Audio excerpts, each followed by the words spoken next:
Hey, Ray here. Back again with another deck profile.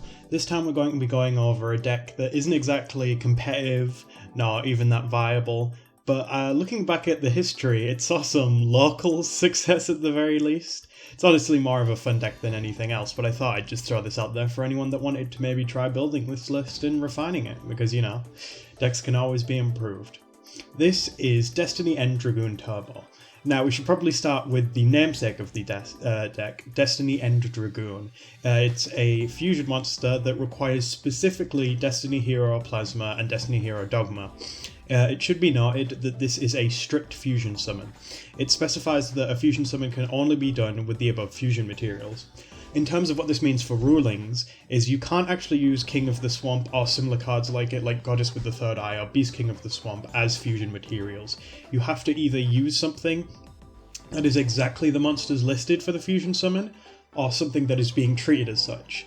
So although we run 3 King of the Swamp in this deck, you cannot actually use it for a legal fusion summon of this card, which is a little bit annoying, but hey, you know, it's one of the payoffs for this. Now, the reason that a deck based around a fusion monster and a single one saw any sort of success whatsoever was that Destiny End Dragoon is a surprisingly powerful boss monster for its time. Once per turn, you can target a monster your opponent controls, destroy it. If it's face up, it deals damage equal to its attack to your opponent, and you can also target face down so your opponent takes no damage. Now, that alone's kind of okay, but it comes with a pretty steep downside of not being able to conduct your battle phase the turn that you activate the effect. More just having the utility of having a big monster on the field that can consistently remove monsters on your opponent's side of the field turn after turn means that if you do get a Destiny and Dragoon out early game, your whole plan kind of centers around it and slowly wearing away at your opponent. One of the good parts about this deck is that Destiny End Dragoon recovers itself. If this card is in your graveyard during your standby phase, you can banish a Destiny Hero card to special summon it. And it doesn't even have to be the turn that it was previously sent there. So as long as you have Destiny and Dragoon in your grave, as long as you can get another Destiny Hero there, which if you're hard summoning it using Polymerization, you almost certainly will be, you can ensure that it's safe from basically every removal in the format that isn't specifically deprison. So there is a logic behind this deck. And that logic being Destiny and Dragoon is good enough to justify building a deck around. Obviously, you run 3 Dogma, 3 Plasma, those are your fusion materials, you have to run them whether you want them or not. Elemental Hero Ocean is nice because, one, it's a water hero, which means that you can use it with the one-of Miracle Fusion, or alternatively with Future Fusion to summon Absolute Zero, and also because you can use it to add back your fusion materials if they're not currently doing anything in the grave, so long as it survives the turn. Prisma is basically the heart and soul of the deck. You can send Destiny Heroes to the grave from the deck. It becomes the name until the end of the turn, and it's treated as such. So you can, in fact, perform a fusion if you only have one of the 2 materials and Prisma in hand. Stratos is Stratos. He searches any of your heroes. He's a great normal summon, and in a pinch, he can blow up back row. Gauze is just too good of a staple not to run in this deck, and if your field's empty and you're being direct attacked, you're going to need something like Gauze to come back in this deck. King of the Swamp is 1, again, a water type, which means it helps us make Absolute Zero. And 2, you can just pitch it to search Polymerization. And since this is a deck that's hard fusion summoning, we will need access to Polymerization a lot of the time. Phantom of Chaos is interesting. Essentially, it gives us a Plasma for the turn. That's probably the only thing you're going to be banishing it for. Well, that or Dogma to tribute off Deck Devastation Virus.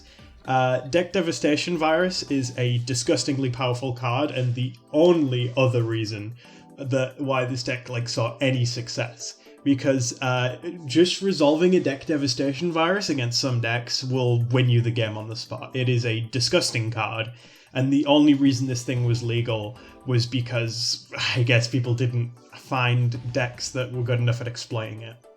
Allure of Darkness is great for unbricking hands, as it always has been. Brain Control's a solid staple, and that's why we run it. Destiny Draw, we run a bunch of Destiny heroes. E-Emergency Call Search is half our deck. Fusion Recovery, I'd say this is a bit of a flex spot. I'd personally feel iffy about running Fusion Recovery, but in a fusion deck that's so heavily focused on actually resolving polymerization and hard summoning things, you can make an argument for using this card. Future Fusion is disgusting and shouldn't have been printed, so of course we're going to take advantage of it still being legal. Heavy Storm is Heavy Storm, we need to run it. Miracle Fusion lets us make Ab-Zeros with Beast, King of the Swamps that we've discarded in the grave and a hero. MST, it's just a staple card, you need back row removal. And this deck strategy does kind of lose to D-Prison, so we're trying out D-Prison here essentially. Polymerization is a necessary engine requirement. Reinforcements of the army searches our Prismas, which help get our engine going, and obviously you can search Stratos of it as well. Scapegoat is interesting. If we ever are in a situation where we draw Scapegoat and Plasma, we can legitimately hard summon Plasma. It comes up very rarely, but it's a nice option to have. And honestly, even without that, Scapegoat is still a good defensive card in this format, and nobody plays around Scapegoats anymore because it's at 1 and so few decks play it. Like I've already mentioned, Deck Devastation Virus is disgusting. Sometimes your opponents are discarding like 4 cards off of this, so that's fun. Mirror Force is just a nice staple to have. Solemn Judgment, again, it's a power card. We just run it because we have the room. And finally, Torrential Tribute. This isn't a deck that's particularly complex or has really diverse lines of play. It really is as simple as set up a Destiny and Dragoon and then use it for all it's worth. If you have a Deck Devastation Virus and another Destiny hero in grave, you can destroy it off Deck Devastation Virus and then special summon it back with its own effect. So you get a free Deck Devastation Virus, which, yeah, that's a pretty good card. Now let's see some test hands. Alright, so let's try out some test hands to give you an idea of what a turn 1 in this deck might look like. This is a bit of a weird hand. It's another reason why I might not want to run a card like Fusion Recovery. Sometimes it just sits here and does nothing.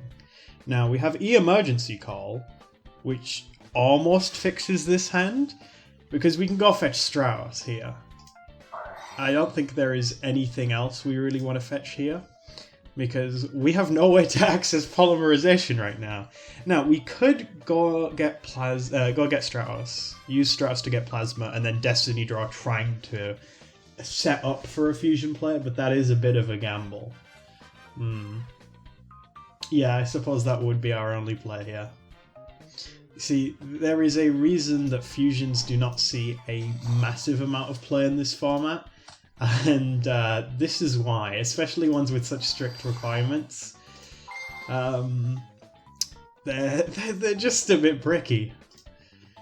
Obviously, the fact that they're heroes and have such good support makes this deck even a little bit viable. Without this deck wouldn't be a thing, I'm gonna be real. Then to grave, and then we get to draw 2. Ah, there you go, King of the Swamp. And this lets us pitch, and then we can emergency call for, I guess, something else, and we could potentially set up a play. But yeah, let's try another hand. That hand was far from ideal, but, you know. You have so much search power in this deck that you can kind of make it work. Oh, well, there you go. We can Allure of Darkness here, since I don't really care about losing Phantasm of Chaos with no setup here. We drew in a Prisma, that's nice. I probably should have E-called first here. That was probably a misplay from me, but hey, that's how you learn. We can E-call for Stratos here, and then we can get a turn to Destiny and Dragoon up. Yep. And that's basically what we want to do. In the first 2 turns, we want to play our main threat on the board, hope we draw Devastation Virus, and slowly wear down our opponent from there. Like I said, this is not a good deck. You are going to lose a lot of games, but there are some fun things you can do occasionally. Now, you see, this is almost a good hand, because we can Prisma, send something like Dogma, and then next turn we can Phantasm of Chaos, giving it the same attack. Unfortunately, would we draw the deck Devastation Virus? No, we wouldn't. If we did, then we could resolve that, and that would probably get our engine going. Alright, so we have Virus. We have a Phantasm of Chaos. There you go, we got combo. So we can just Prisma, send that next turn, summon this. Yeah, then we'd be good. And we could, alternatively, we could E-Call next turn, get Poly off this and just hard summon a Dragoon. That would probably be better, to be honest. But yeah, this deck, it does feel like a bit of a 40 card pile sometimes. Where it's... let's see. I guess we Destiny draw here, since we don't really have any other players. Oh, Future Fusion, that's nice. Then we Future Fusion, hope it resolves, and then go from there. Yeah, there's a reason when you look at historical records from this era and forum posts, people generally only mention this deck in passing as like a thing some semi-competitive player tried to get working at locals. There's clearly the core there. There is an engine. This deck does things. It just neither does things that are consistent nor extremely powerful. I'd say this deck is more spurred on by the concept of Deck Devastation Virus than Deck Devastation Virus and Dragoon itself. But hey, this has been Edison Spotlight, and this has been Destiny and Dragoon Turbo. Hope you guys had a nice day, and have a good one.